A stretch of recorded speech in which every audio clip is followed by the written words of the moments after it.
All right, folks, welcome. It's been a while,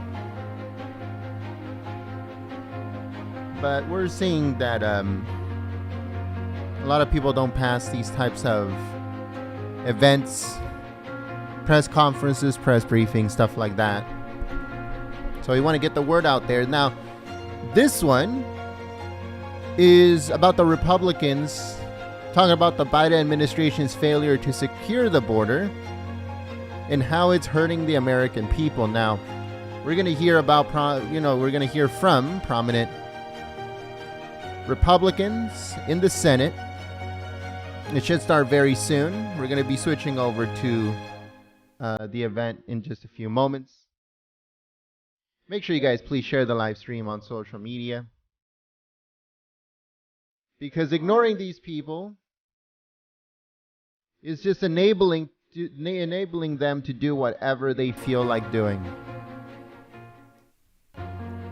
And we can't ignore what they say and what they plan to do, so that way you're not caught by surprise later on. So we're going to hear it from themselves. What are they planning to do about it? If in fact they do take over the Senate or the House or both. So we want to see what their plans are right now to see which ones needs to be replaced and which ones need a little bit of help to continue the fight. There's a lot of stuff going on, folks, right now. I don't know if you guys saw the report, but they have found out that One America News is almost 100% funded by AT&T. So now the left is extremely angry at AT&T. I have said it before that all of these OAN and Newsmax, all these people that watch them are only funding the radical left. If you watch OAN, you're just funding AT&T. If you watch Newsmax, you're just funding something that's going to be coming up very soon. Can't say it yet, but you're funding something crazy if you watch Newsmax. Same thing with OAN. Now, the left is going to start boycotting AT&T. AT&T is going to get scared. OAN is going to lose 90% of their funding. And let's see how it goes with them, because that's crazy. AT&T funding almost 90% of OAN. Big corporations controlling these so-called news networks. Just sit there and lie to people, telling them, we're all about freedom. We're all about this. We're all about that. When in reality, they're being funded by a gigantic corporation like AT&T.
We need some symmetry here, don't we? I know. Let the good-looking people stand on this side. That's right. I said that as soon as Chuck went there. Yes. You always say that about Chuck. That's how I address Mr. Chairman. Good afternoon. Welcome. Before we start, I just want to take a minute to acknowledge the shooting that occurred this morning at Timberview High School in Arlington, Texas.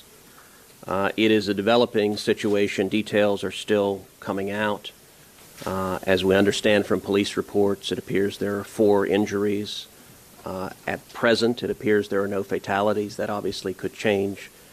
And it's being reported that the incident began as an altercation between 2 students.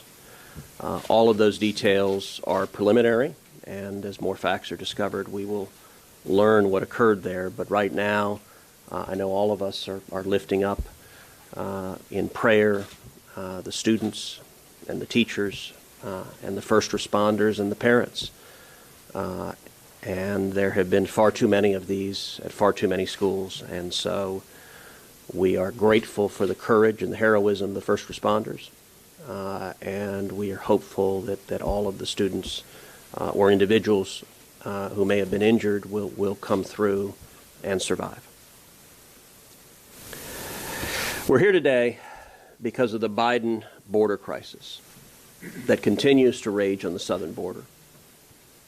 This is a crisis that on the merits should dominate the news each and every day because it continues to get worse. The Washington Times reported on Sunday that catch and release numbers increased more than 430,000% this August compared to last August. 430,000%. That's a percentage so big you almost think it's a typo. The Biden Department of Homeland Security is preparing for up to 400,000 illegal immigrants to cross the border this month. We are seeing tens of thousands of Haitian immigrants. I was in Del Rio just a couple of weeks ago at the Del Rio Bridge. The day I was there were 10,503 illegal immigrants under that bridge, overwhelming DHS's capacity to deal with them. Just over a week ago, I met with the foreign minister of Panama. She described how this year the country of Panama sits on the juncture between South America and North America. This year they have seen over 80,000 Haitians who had been living in South America crossing into Panama illegally on their way to the United States. And the cause of all of this is simple. It is Joe Biden and Kamala Harris who refuse to enforce the law. Those are decisions they made literally the first day in office. 3 decisions drove this crisis: immediately halting construction of the border wall, that happened on day 1, reinstituting the failed policy of catch and release, that also happened on day 1, and most indefensibly ending the incredibly successful Remain in Mexico international agreement. Remain in Mexico last year produced the lowest rate of illegal immigration in 45 years.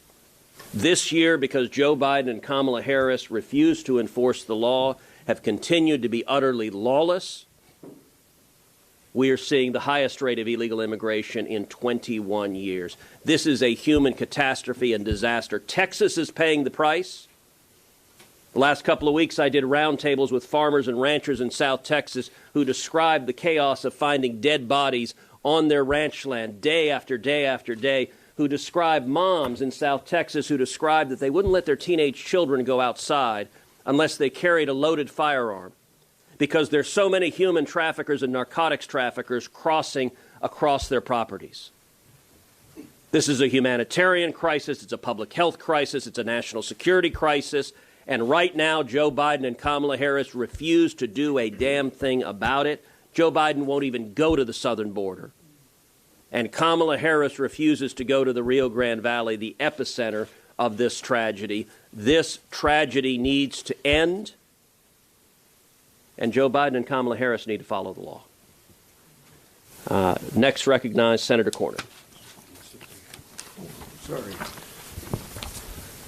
Well, the greatest beneficiary of the Biden border crisis are the criminal organizations that are getting richer by the day, charging fees to smuggle people into the United States.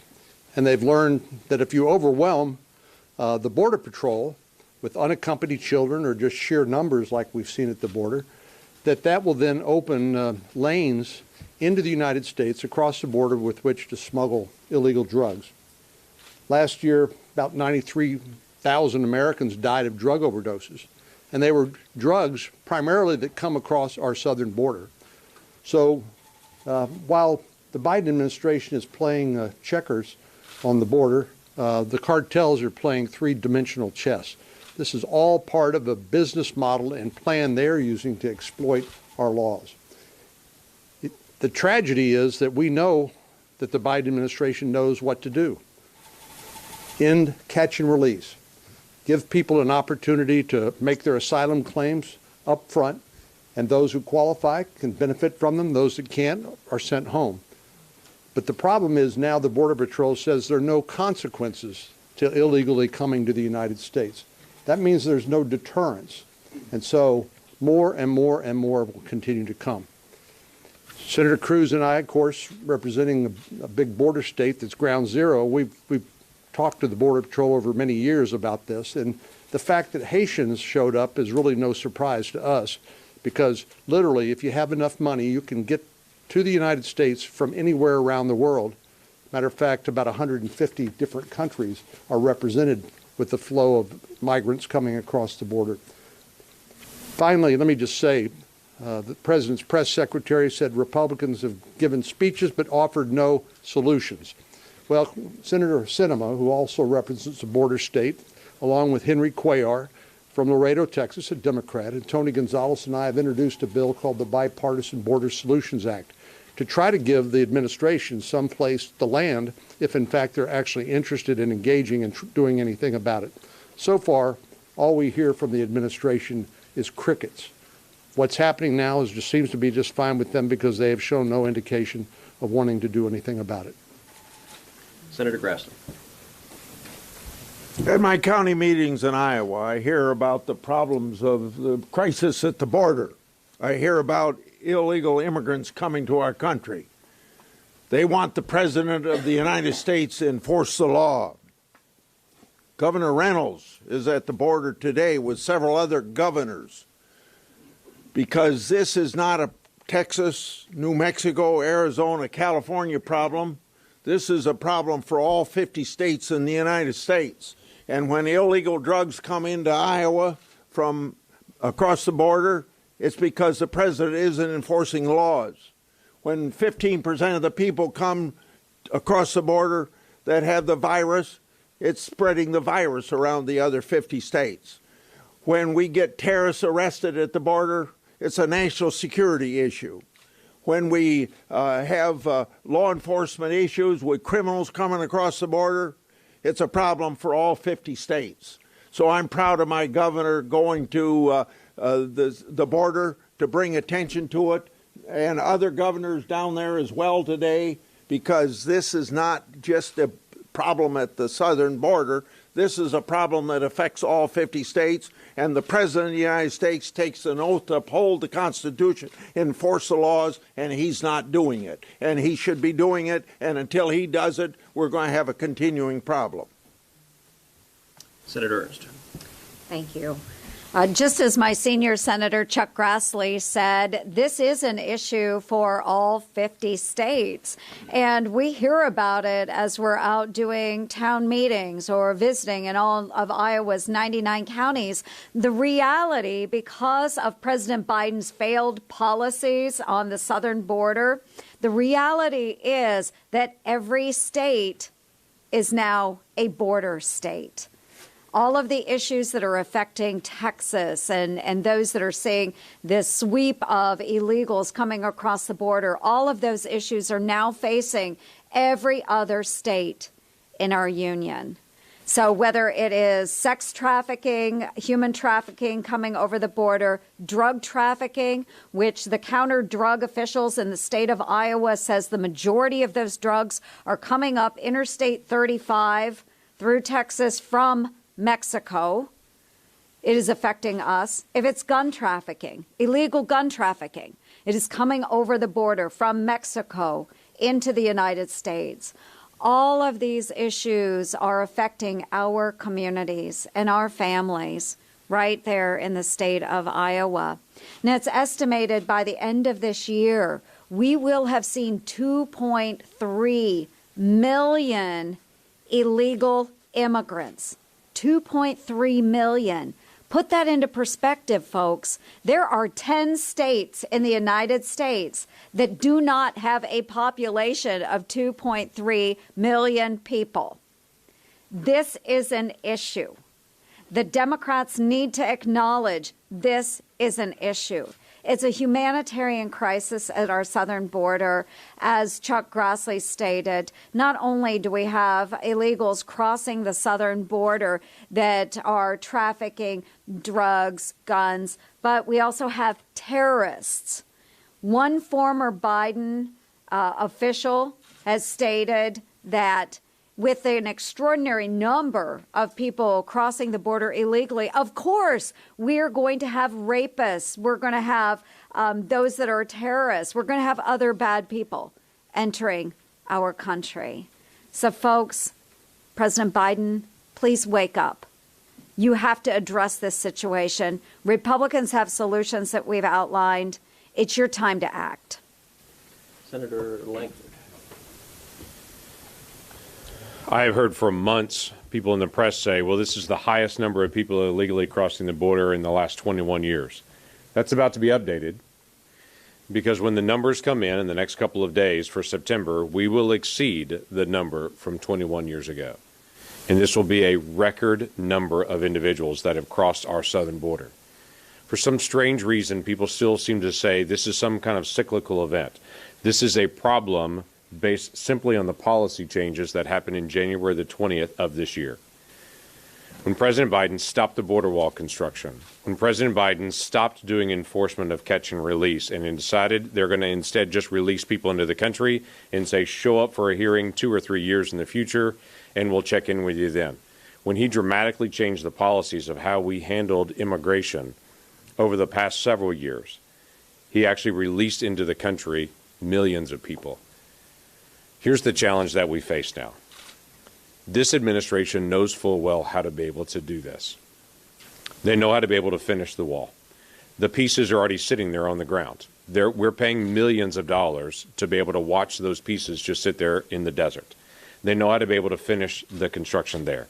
They know how to be able to do MPP, that is the Remain in Mexico policy, because a federal court has mandated that they actually reinstitute that, though they're dragging their feet to actually do what the federal court has told them to do.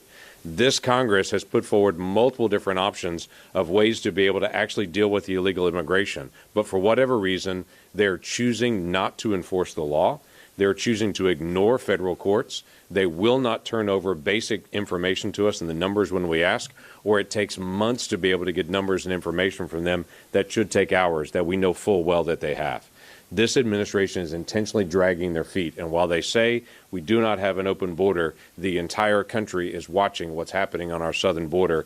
Everyone sees what's going on except the Biden administration. We're not asking the Biden administration to do anything other than help the humanitarian crisis that's on our southern border and stop incentivizing people to be able to come to the southern border knowing that they're going to be released and to take that dangerous journey to be able to come. Senator Hogan. The message is very simple today, and the message is that the administration needs to secure the border, enforce the law. And this is a message not just from us senators. There's 11 governors down on the border right now.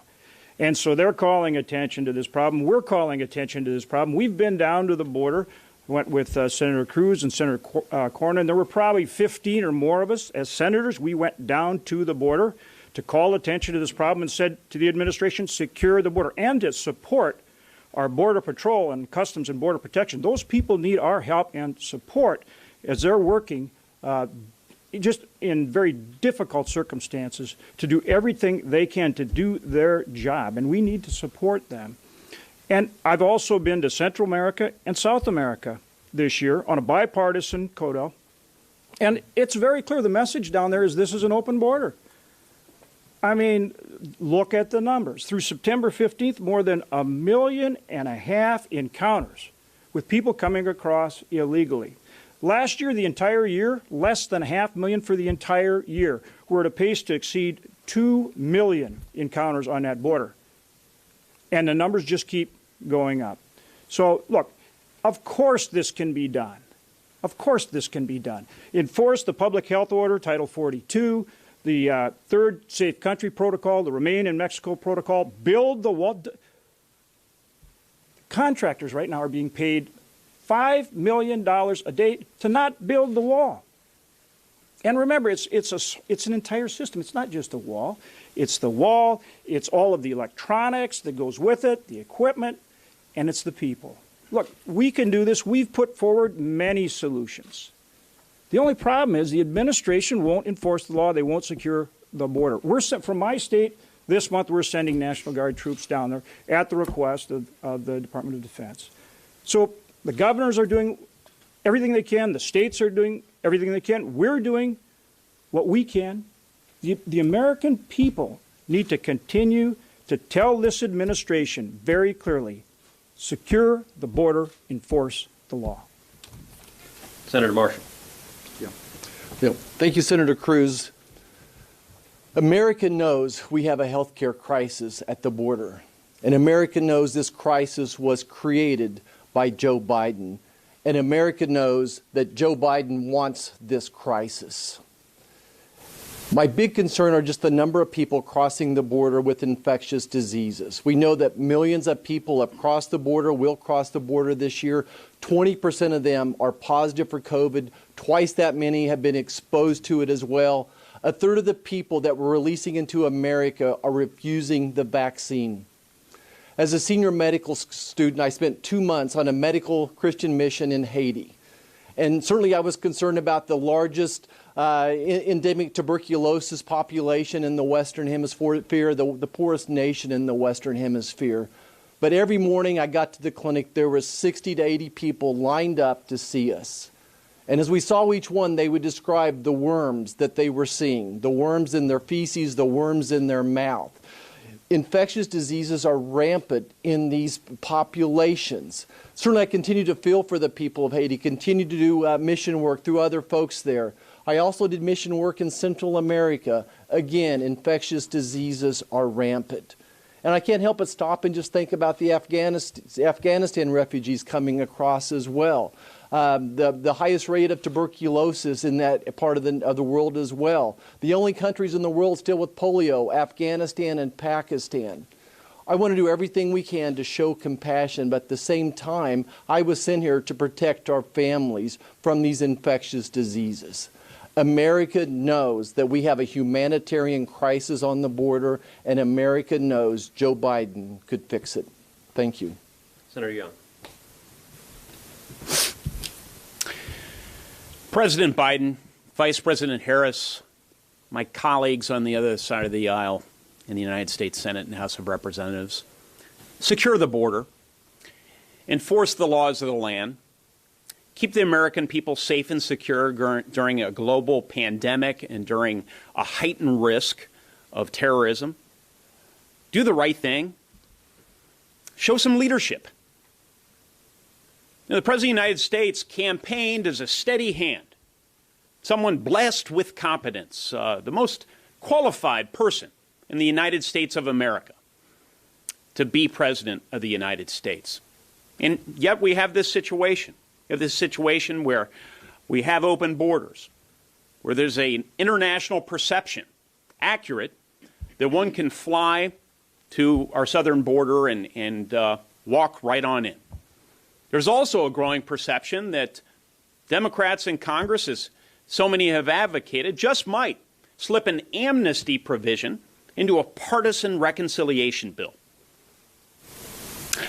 Listen, it's time for leadership.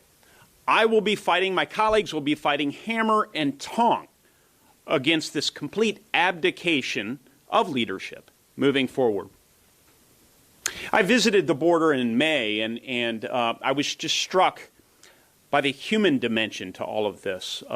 Young children filing out of cars, escorted by coyotes, walking a couple of hundred meters from Mexico into gaps in the border wall where they were humanely apprehended by our brave Border Patrol agents. And Others, of course, are not discovered, and they just blend into our society.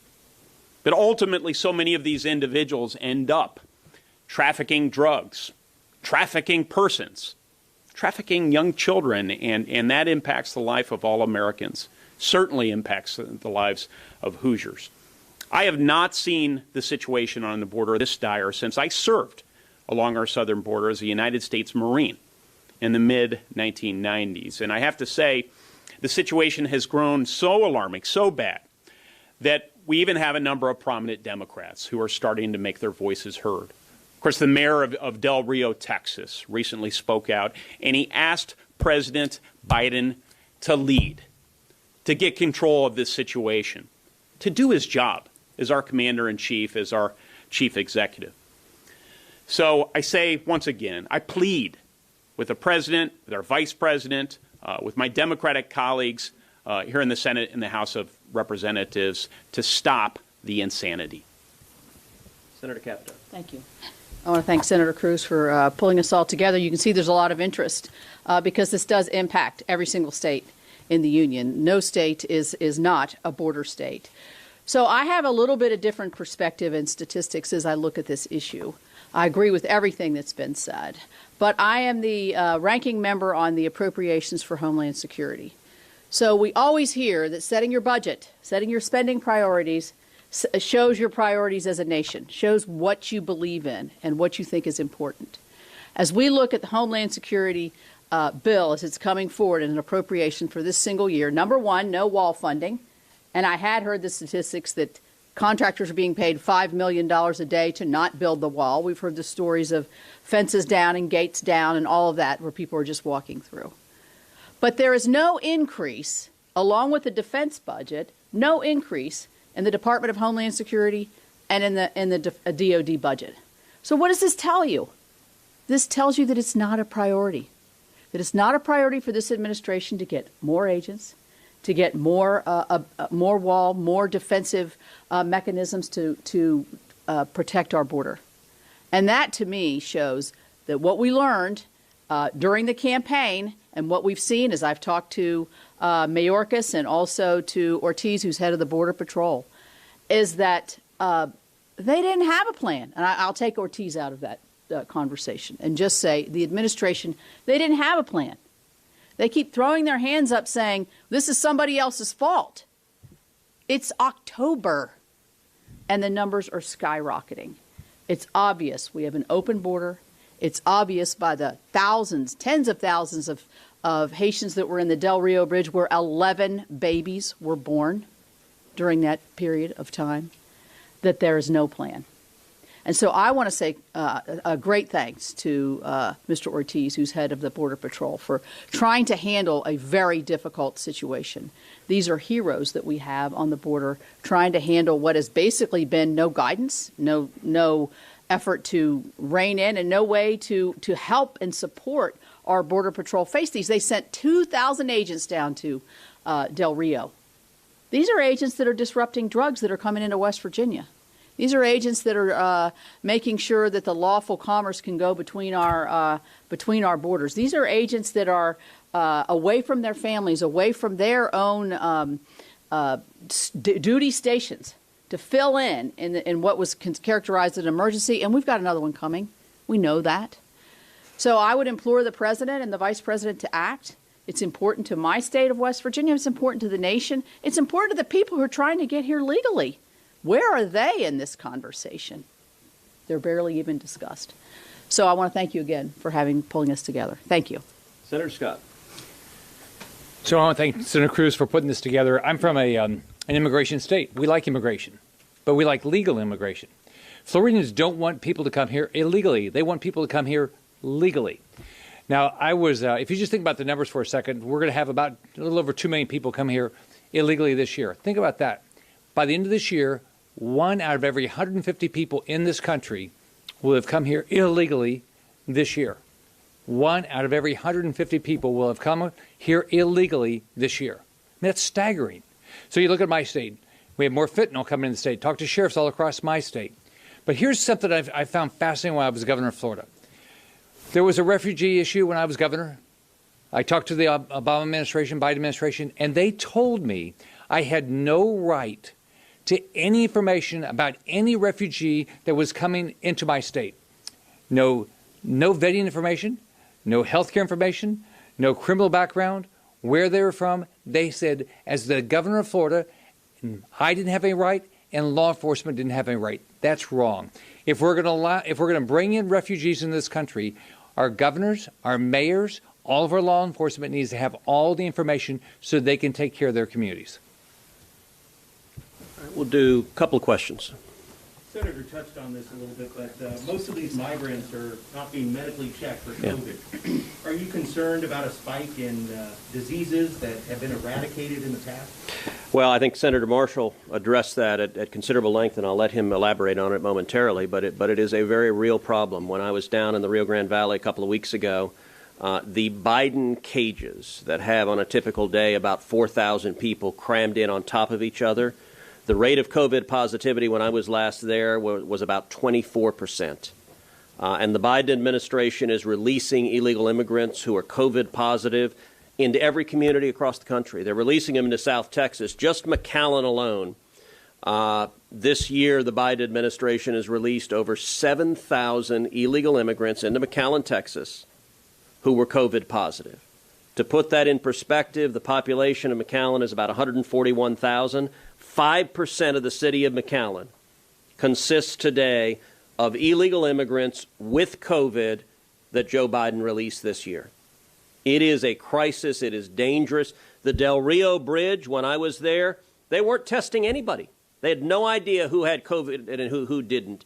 This Biden administration is willing to impose mandates on our soldiers and sailors and airmen and Marines, is willing to impose mandates on federal employees, is willing to illegally try to impose mandates on private employers. But when it comes to illegal immigrants, their radical open border policies trumps any desire to combat COVID, and it is dangerous. Senator Marshall, yeah. Dr. Marshall. Yeah, just really quickly, of course we're concerned, and my big concern is the variants. We should be at herd immunity by now. 70% of adults vaccinated, half of the people not vaccinated should have natural immunity, but yet this Delta variant had to come from somewhere and continues to cause reinfection. So my big concern is, what are the next new variants going to be coming in across the border in such large volume? So yes, we're very concerned about future spikes. All right, we'll do one last question. Yes. Could you point to specific policy priorities you want the Biden administration to enforce that you think they're not enforcing? Yes, and I will say it was rather striking when the White House press secretary claimed Republicans have no solutions, because we have been talking specific solutions from the very beginning. This was caused by 3 decisions Joe Biden and Kamala Harris made on the very first day in office. Number 1, they immediately halted construction of the border wall. How do you turn this around? Reverse that decision. Resume construction of the border wall. By the way, we're paying people not to build the border wall with taxpayer funds. That's one concrete step. A second concrete step, on day 1, Joe Biden and Kamala Harris reinstituted the failed policy of catch and release. What should they do? Reverse that policy. End catch and release, because it causes this crisis. And the third policy, the most concrete policy, on the first day in office, Joe Biden and Kamala Harris ended the incredibly successful Remain in Mexico agreement. What was Remain in Mexico? It was an agreement that President Trump negotiated with the government of Mexico, that the government of Mexico agreed that anyone who crossed illegally into Mexico would remain in Mexico while their U.S. asylum case was proceeding. And Remain in Mexico was incredibly successful. So much so that last year, illegal immigration fell to the lowest rate of illegal immigration in 45 years. When the White House says they can't fix this problem, they are not telling you the truth, because the problem was largely fixed last year. And they broke it. They broke it because on day 1, Joe Biden ripped up that international agreement. A federal court has now ruled that ripping up that international agreement was illegal. The Biden administration is under an order from a federal court to return to that agreement, and they are slow walking. I've talked to Border Patrol officials who have said that the Biden DHS is slow walking compliance with that order. They could implement it today, but they're defying a federal judge because Sadly, Joe Biden and Kamala Harris have handed control of the agenda on immigration over to the radical open borders extreme left. You know, when I was down in South Texas a couple of weeks ago, I did roundtables with farmers and ranchers, but also with Border Patrol agents, with sheriffs, with law enforcement, with local elected officials. Most of the elected officials in South Texas are Democrats. South Texas has been historically a very Democratic part of the state. Almost to a person, the elected officials I spoke with in South Texas, the Democrats said, you know, if the Democratic Party nationally is the party of open borders, I can't support that. I can't stand with that. And I will note McAllen, which has been a bright blue Democratic bastion for a long time, just elected a Republican mayor. Because the people who are seeing firsthand the tragedies, the little girls and little boys who are being sexually abused by the traffickers, the drugs that are flowing over, the bodies that are left, the people that are left to die in the desert heat, this is unconscionable. And Joe Biden and Kamala Harris caused it. The way to fix it is reverse the political decisions they made on January 20th of this year. They could do it and fix it. It is only partisan politics that prevents them from doing so. Yep. I think that's good. All right. Thank you, guys.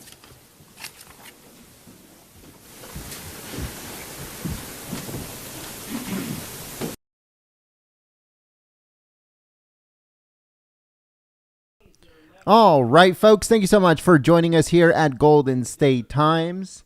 My name is Jen Goldstein, and I hope that you guys enjoyed and found this live stream useful. There is a White House press briefing coming in just a little bit over an hour from now, so make sure you guys join us for that too, because those are getting very interesting. I don't know if you guys seen in the last couple of days, couple of weeks actually, that people are getting more and more pushy with Jen Psaki.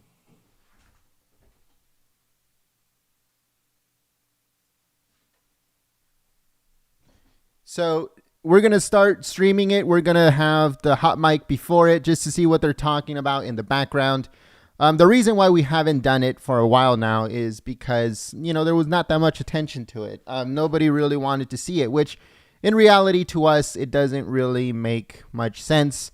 Why people would not want to focus on what is really going on behind the scenes, what they're planning and all that stuff. But, you know, we want to make sure that that you guys get all of the information of everything that is going on. So if you guys want to join us, we're going to be streaming that press briefing with Jen later on today. So make sure you guys join us. If you're new to the channel, we encourage you to subscribe, click that notification bell, and we will be here.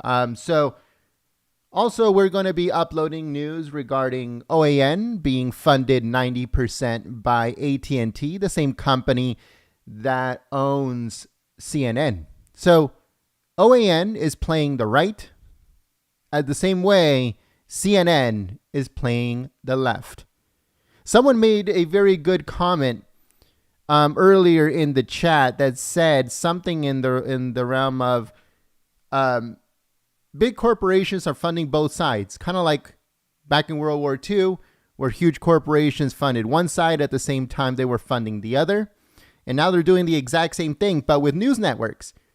OAN is being funded to give the right what they want or what they want to hear instead of the truth. And then they are funding CNN on the left side, feeding them a bunch of lies. Nobody's telling the truth.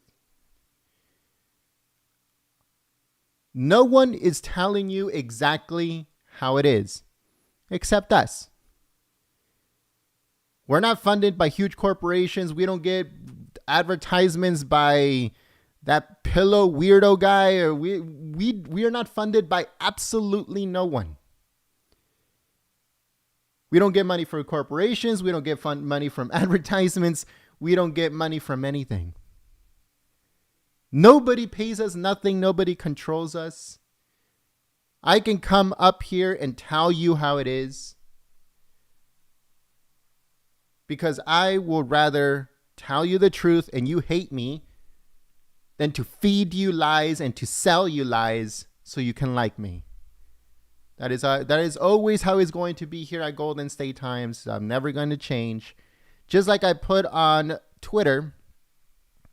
Let me show you guys that real quick before I sign off. I put this up on Twitter because it's extremely true. Let me show you guys here, hopefully. Okay, so yeah, hopefully you can see it. Anyway, so I posted this, when was it? September the 27th, 2021. So a little bit over, less than a month ago. And I put, I will always tell you the truth, will never give you false hope, and will never try to sell you lies. Ever. A lot of people get angry at me because I don't cover certain things that are lies, 100% lies, by people that just want clicks, by people that just want views. I am not going to sell you lies. It's just the way that I am. And this is the pretty much the image that I put. Fake people have an image to maintain. Real people just don't give a fuck. And it's true. I do not care about people or what they think about me or what they say about me, or if they are, oh yeah, he's, saying a bunch of crap regarding something that other people believe that is true when it's not. I don't have an image to maintain because my image has always been tell the truth, whether they hate you. Because at the end of the day, when the truth comes out, just like OAN being funded 100%, almost 100% by AT&T,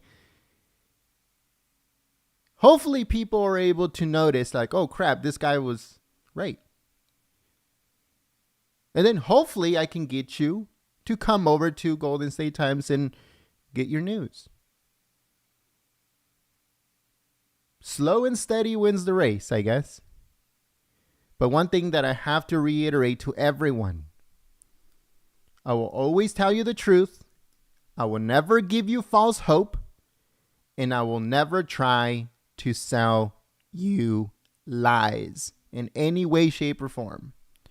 No matter if it's lies regarding Trump or something that Trump said or something that the right-winger said or something that the Republicans said, or that the left, or that Biden,